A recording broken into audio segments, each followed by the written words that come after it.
ഇന്ന് നമുക്കൊരു ലഞ്ച് തയ്യാറാക്കിയാലോ. കുറച്ച് തേങ്ങ, 1 ടീസ്പൂൺ ചെറിയ ജീരകം, 1 പച്ചമുളക്, 4 അല്ലി വെളുത്തുള്ളി, ഇച്ചിരി മഞ്ഞൾപ്പൊടി നല്ല ഫൈനായിട്ട് അരച്ചെടുക്കാം. ദെൻ എണ്ണ ഒഴിക്കുക, കടുക് പൊട്ടിക്കുക, കറിവേപ്പില ഇടുക, ഉലുവ ഇടുക, ചെറിയുള്ളി ഇടുക, വറ്റൽമുളക് ഇടുക.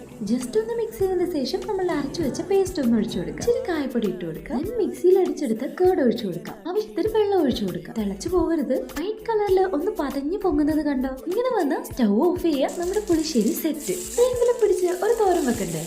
ഒഴിക്കുക, കടുക് പൊട്ടിക്കുക, കറിവേപ്പില ഇടുക, കുഞ്ഞുള്ളി ഇടുക, 2 പച്ചമുളക് ഇടുക. ഗ്രേറ്റ് ചെയ്ത് ബീട്രൂട്ട് ഇട്ട് കൊടുക്കുക. ഒന്ന് കുക്കായതിനു ശേഷം തേങ്ങ ചിരുകി ഇട്ട് കൊടുക്കുക. മിക്സ് ചെയ്ത് അടച്ചു വെക്കാം. ബീട്രൂട്ട് തോരൻ റെഡി. ദെൻ നമുക്കൊന്ന് ഫിഷ് ഫ്രൈ ചെയ്തെടുക്കാം. ഇതിന്റെ പ്യാസി മച്ചിലി ആട്ടോ. ഇവിടെ നോർത്തിലൊക്കെ ഇവനെ പ്യാസി മച്ചിലി എന്നാണ് വിളിക്കുന്നത്. കഴിഞ്ഞ വീഡിയോയിൽ ഇതിനെ കുറിച്ച് നമ്മൾ പറഞ്ഞായിരുന്നു. ഫിഷൊക്കെ ഫ്രൈ ആയി കഴിഞ്ഞു. അപ്പൊ ഇങ്ങനെ നമുക്ക് കഴിക്കണ്ടേ? ഇത് ആവി പറക്കുന്ന നല്ല ചൂട് പൊന്നിയേരി ചോറും ബീട്രൂട്ട് തോരനും ഫിഷ് ഫ്രൈയും പുളിശ്ശേരിയും നല്ല ടേസ്റ്റിയാണ്. എന്നാൽ ഞാൻ ഇനി കഴിക്കട്ടെ. അടുത്ത വീഡിയോയിൽ കാണാം. Thank you for watching.